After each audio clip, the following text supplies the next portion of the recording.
बिस्मिल्लाहिर्रहमानिर्रहीम। अस्सलाम वालेकुम स्टूडेंट्स। उम्मीद है कि आप सब लोग अपने घरों में खैर आफियत से होंगे। हमने अपनी पिछली वीडियो में एप्लीकेशंस पढ़ी थी सॉलिड्स की कॉन्ट्रैक्शन और एक्सपेंशन की। फिर एप्लीकेशंस हमने पढ़ी बायोमेटालिक स्ट्रिप की। आज हम नेक्स्ट टॉपिक अपना स्टार्ट करेंगे, वो है effects of expansion and contraction of solids in everyday life. ठीक है, पहले भी हम एक टॉपिक पढ़ चुके हैं, वो था इफ़ेक्ट्स ऑफ हीट। ये उससे थोड़ा सा डिफरेंट है, effects of expansion and contraction of solids in our daily life. लेकिन उससे पहले मैं ये उम्मीद करता हूँ कि आपने हमारा चैनल सब्सक्राइब कर लिया होगा और साथ ही साथ में आपने बेल आइकन को भी प्रेस कर दिया होगा, ताकि आपको लेटेस्ट वीडियोस जो हैं वो उनमें आपको नेक्स्ट लेक्चर्स मिल सकें। आज का टॉपिक है effects of expansion and contraction of solids in our daily life. हमारी डेली लाइफ के अंदर हम अपनी अटेंशन जो है वो थर्मल एक्सपेंशन और कॉन्ट्रैक्शन ऑफ सॉलिड्स में कंस्ट्रक्शन प्रोजेक्ट्स के ऊपर बहुत अटेंशन अपनी पे करते हैं, अपनी तवज्जो उस पर हम लगाते हैं। इसकी क्या वजह है? इसकी वजह ये है, in order to avoid the harmful effects of thermal expansion and contraction of solids, the techniques used in different project are as follow. कि ये कुछ टेक्निक्स जो हैं ये हम इस्तेमाल करते हैं थर्मल एक्सपेंशन और कॉन्ट्रैक्शन को अवॉइड करने के लिए। उसके जो कॉन्सिक्वेंसेस होंगे, उसके जो असरात होंगे, उनको अवॉइड करने के लिए हम ये टेक्निक्स अपनाते हैं। तो पहला है expansion gaps in concrete roads. हम देखते हैं कि समर हॉट डे के अंदर तमाम चीज़ें जो हैं वो हीट करने की वजह से एक्सपेंड होंगी। सनलाइट जो आ रही है, सूरज की जो धूप है, उसकी वो जिसके ऊपर भी पड़ेगी उसको हीट अप करेगी और हीट अप होने की वजह से वो चीज़ जो है वो एक्सपेंड होगी। तो जो कंक्रीट रोड हम बनाते हैं वो इस धूप की गर्मी की वजह से वो एक्सपेंड हो जाती हैं। ठीक है, अगर हम उन कंक्रीट रोड्स जो हैं उसको फैलने के लिए हम स्पेसिस ना रखें तो क्या होगा, उसके अंदर क्रैक्स आ जाएंगे। जो हमारा रोड होगा उसमें क्रैक्स आ जाएंगे, और जब क्रैक्स आ जाएंगे तो वो हमारा रोड जो है वो टूट फूट का शिकार होगा। इसके साथ साथ एक और भी मसला बनता है कि जब सर्दियों में बारिश होती है, बारिश के बाद वो पानी इन क्रैक्स में इकट्ठा हो जाता है, वो नीचे सीप डाउन कर जाता है और वहाँ की जो सॉइल होती है उसको भी डिस्टर्ब करता है, उसकी अरेंजमेंट को। और साथ में जब वहाँ पर पानी सर्दियों में ठंडे इलाकों में जब जम जाता है तो वो बर्फ़ जो होती है, बर्फ़ ठंडे होने से उसका वॉल्यूम जो है वो बढ़ता है।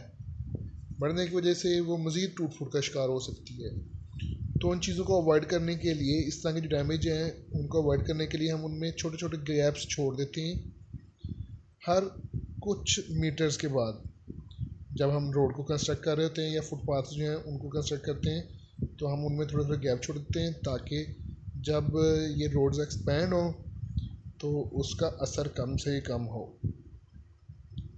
इसके बाद रेलवे ट्रैक्स जो हैं, जब हम रेलवे ट्रैक्स बना रहे होते हैं उनको जो पीसीज हैं ट्रैक्स के, उनको हम वेल्ड नहीं करते, बल्कि क्या करते हैं, उनको हम बोल्ट्स के ज़रिए जोड़ते हैं।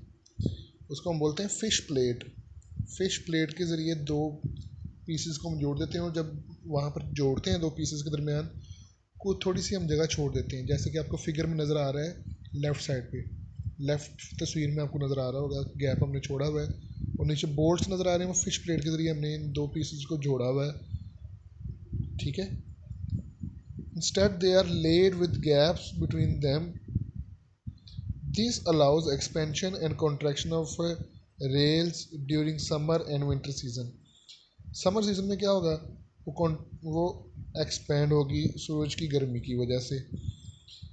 और सर्दियों में क्या होगा, वो कॉन्ट्रैक्ट करेंगी। अगर वहाँ पर हमने गैप्स ना छोड़ें तो फिर क्या होगा, if there are no gaps in the sections of railway tracks they may D shape due to expansion in summer.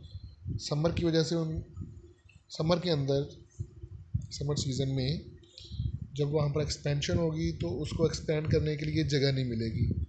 तो जब जगह नहीं मिलेगी तो वो टेढ़े हो जाएंगे, डी शेप हो जाएंगे, अपनी जगह शेप जो है वो चेंज कर लेंगे। जैसा कि आपको राइट साइड वाली तस्वीर में नज़र आ रहा है कि जो ट्रैक्स हैं वो स्ट्रेट होने की बजाय कैसे हो गए हैं, कर्व हो गए हैं, मुड़ गए हैं। ठीक है, तो उससे बहुत सारा नुकसान होगा। नेक्स्ट हमारे पास जो है एक्सपेंशन ऑफ ब्रिजेस। जो पुल बनाए जाते हैं आयरन गर्डर्स की तरह, ठीक है, उनके अंदर हम इस चीज़ का ख्याल रखते हैं एक्सपेंशन का। देखें, in iron girders are used in the construction of bridges. Bridges को बनाने के लिए हम आयरन गर्डर्स यूज़ करते हैं।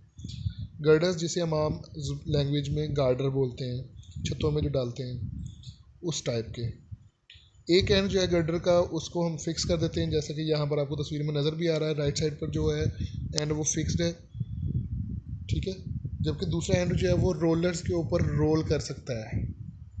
ठीक है, और वो मूवेबल होता है, जैसे कि आपको इस फिगर में लेफ्ट साइड पर नज़र आ रहा है।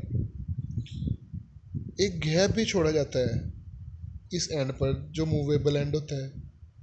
इस तरीके से क्या होता है, जो गर्डर्स हैं वो मूव कर सकते हैं फॉरवर्ड और बैकवर्ड।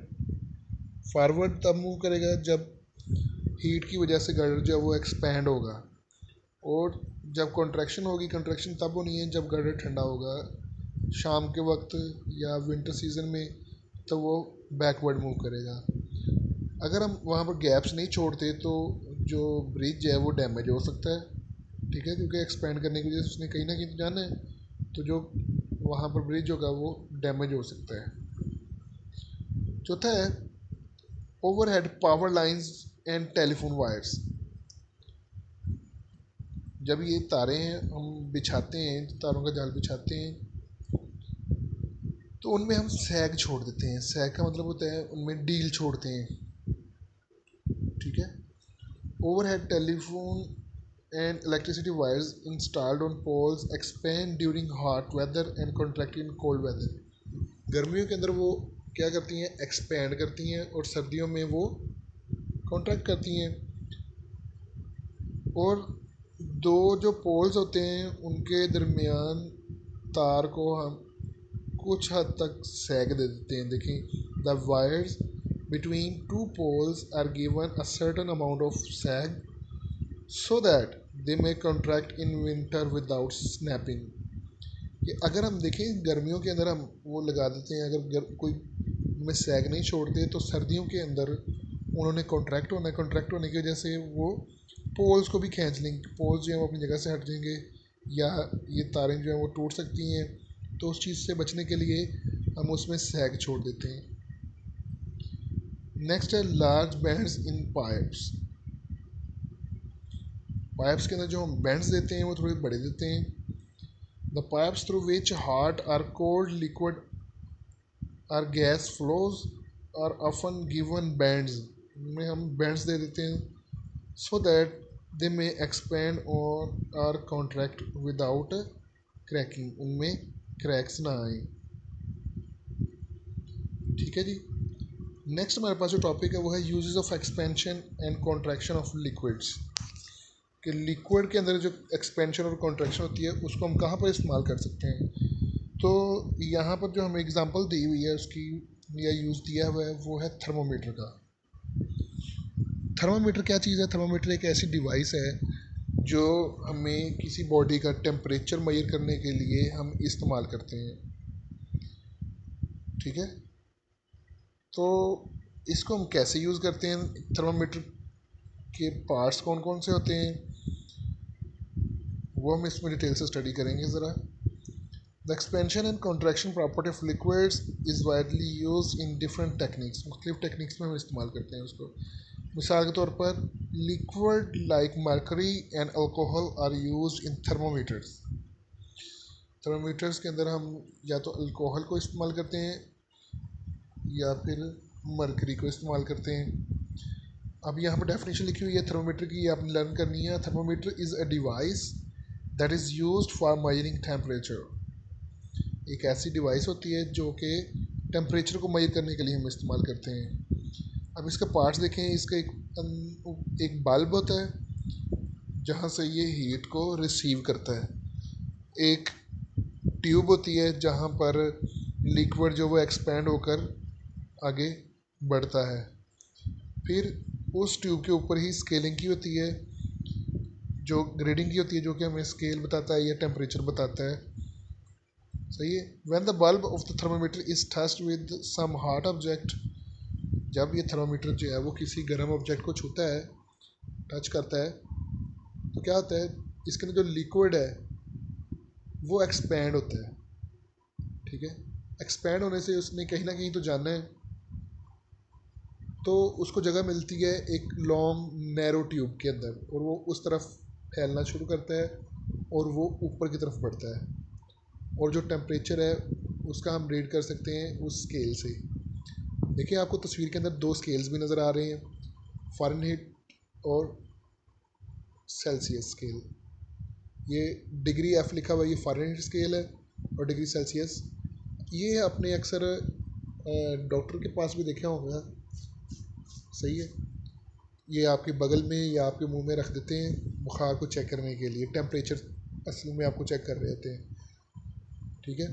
एक हेल्दी पर्सन जो है उसका जो फ़ारेनहीट में टेम्परेचर होता है वो होता है 98.6 डिग्री सेल्सियस, और सॉरी 98.6 डिग्री फ़ारेनहीट, जबकि सेल्सियस में होता है वो 37 डिग्री सेल्सियस।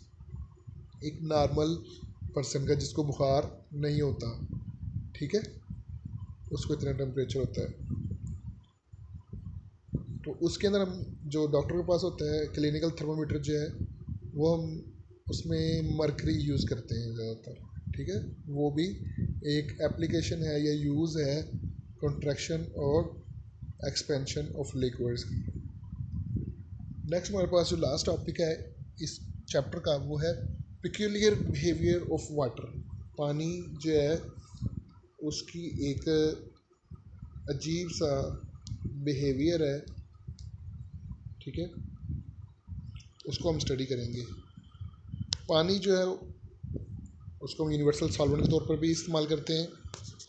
अब वो क्या कहती है वो हम उसको स्टडी करते हैं। The behaviour of water with the rise और fall in temperature is different from other liquids. पानी का जो टेम्परेचर के लिहाज से जो टेम्परेचर के बढ़ने और कम होने की लिहाज से उसका जो बिहेवियर है, सलूक है, वो थोड़ा सा डिफरेंट है बाकी लिक्विड्स के लिहाज से।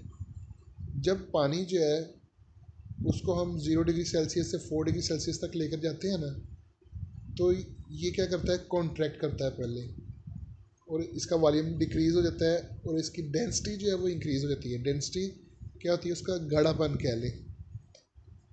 फिर जब हम उसको ठंडा करते हैं 0 डिग्री सेल्सियस से 4 डिग्री सेल्सियस से 0 डिग्री सेल्सियस की तरफ, तो क्या होता है, ये फैलना शुरू कर देता है और इसका वॉल्यूम इंक्रीज़ होता है और उसकी डेंसिटी जो है वो डिक्रीज़ कर देती है। जब 0 डिग्री सेल्सियस पर पहुंचता है पानी तो ये फ्रीज़ होना शुरू हो जाता है। Due to this peculiar behaviour when water freezes, जब पानी ठंडा जम जाता है, ये एक्सपेंड होना शुरू हो जाता है और जो डेंसिटी है पानी की वो मज़ीद कम होना शुरू हो जाती है, यानी कि बर्फ़ जो है वो फैलना शुरू कर देती है, एक्सपेंड होती है, उसका वॉल्यूम इंक्रीज़ होता है, जिसकी वजह से उसकी डेंसिटी कम हो जाती है। इसी वजह से जो आइस होती है वो पानी के ऊपर तैर रही होती है। ठीक है। क्यों? क्योंकि बर्फ़ हल्की है, पानी गाढ़ा है। इस तरीके से एक्वेटिक लाइफ जो है वो फ्रोज़न लेक्स या पॉन्ड्स जो हैं उनके नीचे ज़िंदा रह सकती है। ठीक है। कि ऊपर बर्फ़, ये देख तस्वीर में ऊपर बर्फ़ है -10 डिग्री सेल्सियस तक, 0 से लेकर -10 डिग्री सेल्सियस तक, और नीचे टेम्परेचर जो है वो 1 2 3 4 डिग्री सेल्सियस तक है, और वहाँ पर एक्वेटिक लाइफ भी है। ठीक है। आगे की एक्टिविटी दी हुई है वो आप कर सकते हैं, इजी है, कोई मुश्किल नहीं है। कि जो इजी है कि गिलास लें या बीकर लें, आइस क्यूब्स लें और वाटर लें, थोड़ी सी जो क्यूब्स हैं वो पानी के अंदर डाल दें, गिलास के अंदर पानी डाल दें, पानी के अंदर क्यूब्स डाल दें। आप देखेंगे कि जो आइस क्यूब्स होंगी वो ऊपर तैर रही होती हैं। ऐसा क्यों होता है? ऐसा इसलिए होता है कि जो आइस क्यूब्स हैं उनकी डेंसिटी कम होती है, वो हल्की होती हैं, इसलिए वो ऊपर तैरती रहती हैं। ठीक है जी। तो इसके साथ ही हमारा चैप्टर जो है वो ख़त्म होता है। आप इसको पढ़िएगा, कोई क्वेश्चन हो तो वो भी पूछिएगा, नीचे कमेंट्स में पूछ सकते हैं। ठीक है। ओके जी, अल्लाह हाफिज़।